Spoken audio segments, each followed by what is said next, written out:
Do you do your best to live at peace with all men?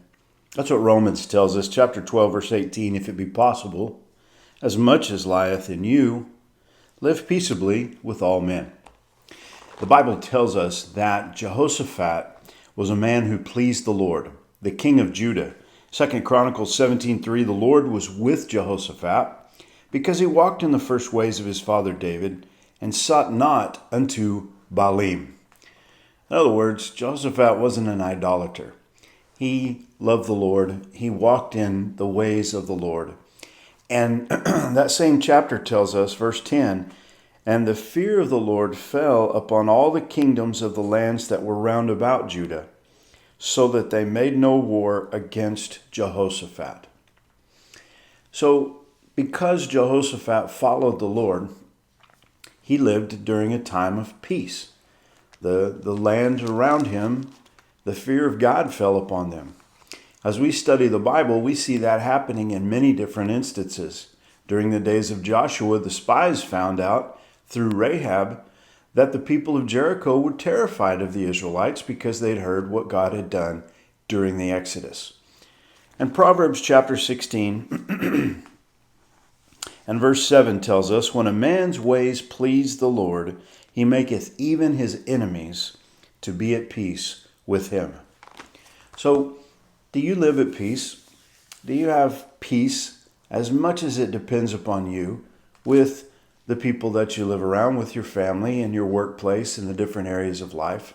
I'd like to encourage you, that's a goal in life. That's what we should be trying to do, is to live at peace as much as it depends upon us. And let me give you a key to being able to do that. Hebrews chapter 11 and verse 6. It says, but without faith it is impossible to please him. For he that cometh to God must believe that he is, and that he is a rewarder of them that diligently seek him. So let's put it all together. King Jehoshaphat is our model. His ways pleased the Lord, and as a result of that, he lived at peace. God put his fear on the nations around Jehoshaphat so that they didn't have a mind for war during his days. And the Bible tells us if a man's ways please the Lord, he makes even his enemies to be at peace with him. And Hebrews tells us that in order to please the Lord, that we've got to have faith. So we've got to trust the Lord Jesus Christ. That's what the faith is that we've got to have. And when we walk in faith, trusting Jesus, what it's going to lead to is a life of peace, even with our enemies.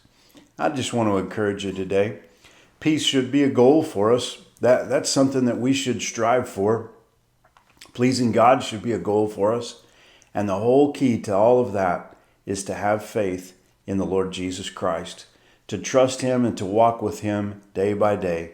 Like Jehoshaphat of old, who made a choice to follow in the ways of David, who was a lover of God and a faithful man to God, we need to do the same, to choose to follow Jesus every day and to put our faith strongly, securely, and solely in the Lord Jesus Christ.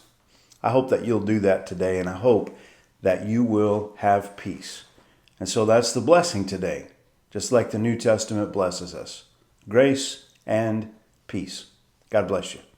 Have a great day.